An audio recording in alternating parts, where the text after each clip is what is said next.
Welcome back. So I'll be reading from the Red Record, Tabulated Statistics and Alleged Causes of Lynching in the United States, and it was written by Ida.B. Wells-Barnett as a part of her investigative journalism, and it was written in 1895. But what popped out for me and stood out for me was this quote: "This is a white man's government," end quote. And so I'll be reading this excerpt, beginning with the emancipation of the Negro.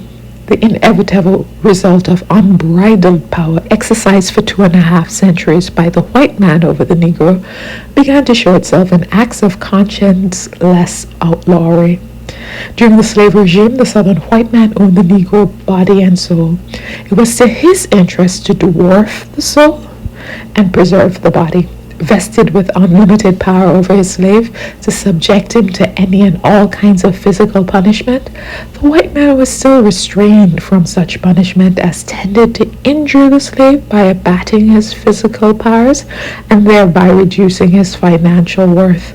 While slaves were scourged mercilessly and in countless cases inhumanly treated in other respects, still the white owner rarely permitted his anger to go so far as to take a life, which would entail upon him a loss of several $100s.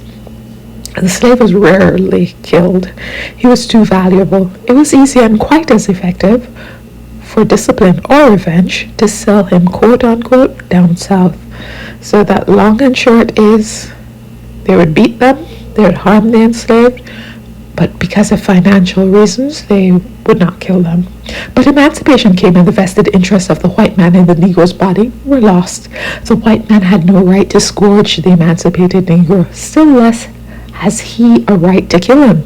But the Southern white people had been educated so long in that school of practice in which might makes right that they disdained to draw strict lines of action in dealing with the Negro. In slave times, the Negro was kept subservient and submissive by the frequency and severity of the scourging. But with freedom, a new system of intimidation came into vogue. The Negro was not only whipped and scourged, he was killed.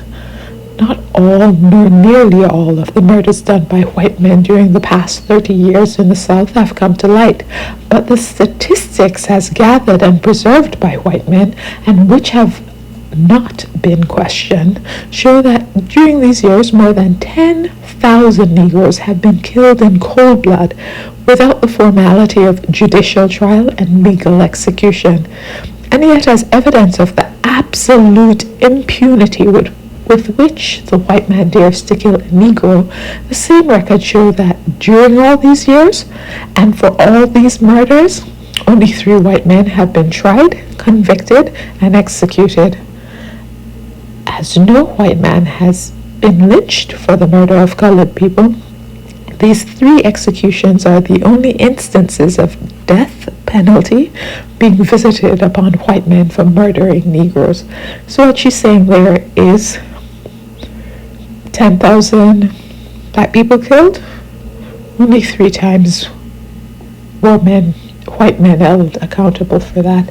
Naturally enough, the commission of these crimes began to tell upon the public conscience, and the Southern white man, as a tribute to the 19th century civilization, was in a manner compelled to give excuses for his barbarism. His excuses have adapted themselves to the emergency and are aptly outlined by the greatest of all Negroes, Frederick Douglass, in an article of recent date in which he shows that there have been 3 distinct errors of Southern barbarism, to account for which 3 distinct excuses have been made. I will only review 2 of the 3. The first excuse was given to the civilized world for the murder of offending Negroes was the necessity of the white man to repress and stamp out alleged quote-unquote race riots.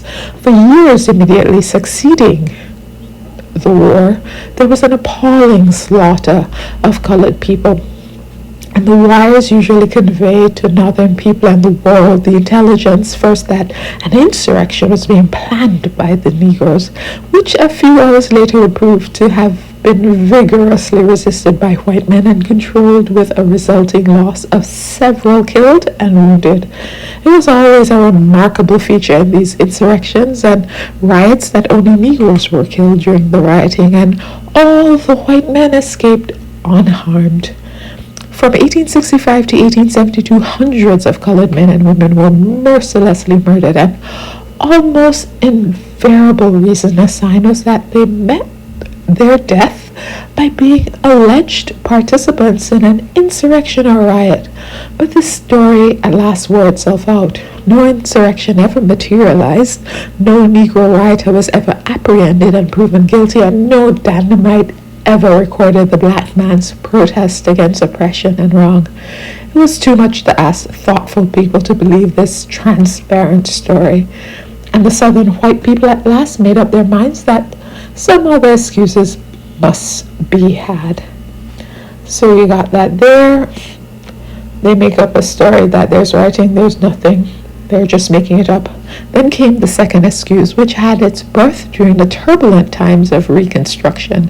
By an amendment to the Constitution, the Negro was given the right of franchise, and theoretically at least, his ballot became his invaluable emblem of citizenship in a government, quote, of the people, for the people, and by the people, end quote. The Negro's vote became an important factor in all matters of state and national politics. But this did not last long. The southern white man would not consider the Negro had any right which a white man was bound to respect. Those are echoes of Dred Scott case, where that was the conclusion. And the idea of a republican form of government in which the southern states grew into general contempt. It was maintained that, quote, this is a white man's government, and regardless of numbers, the white man should rule, a sentiment that has continued until 2025. Quote, no Negro domination became the new legend on the sanguinary banner of the sunny South, and under it rode the Ku Klux Klan, the regulators, and the lawless mobs, which for any cause chose to murder one man or a dozen as suited their purpose best. It was a long, gory campaign. The blood chills, and the heart almost loses faith in Christianity when one thinks of Yazoo, Hamburg, Edgefield, Copia, and the countless massacres of defenseless Negroes whose only crime was an attempt to exercise their right to vote. But it was a bootless strive for colored people. The government, which had made the Negro a citizen, found itself unable to protect him, and in 2025 the government is unwilling to protect black people. It gave him the right to vote but denied him the protection which should have maintained that right. Scourged from his home, hunted through the swamp, hung by midnight raiders, and openly murdered in the light of day, the Negro clung to his right of franchise with a heroism which would have wrung admiration from the hearts of savages. He believed that in all that small white ballot there was a subtle something which stood for manhood as well as citizenship, and thousands of brave black men went to their graves exemplifying the one by dying for the other, exemplifying manhood by dying for the right to vote. The white man's victory soon became complete by fraud, violence, intimidation, and murder. The franchise vouchsafed to the Negro grew to be a barren ideality, and regardless of numbers, the colored people found themselves voiceless in the councils of those whose duty it was to rule. With no longer the fear of, quote, the Negro domination before their eyes, the white man's second excuse became valueless. with the Southern government all subverted and the Negro actually eliminated from all participation in state and national elections, there could be no longer any excuses for killing the Negroes to prevent Negro domination. But she'll continue with part 3, which I won't read, to tell you they did continue to kill black people in lynchings.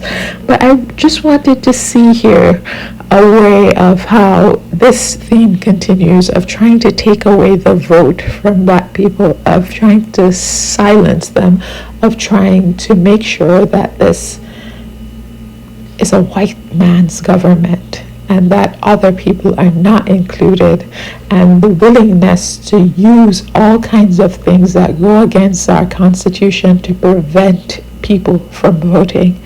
So tell me what you think. Thanks for listening.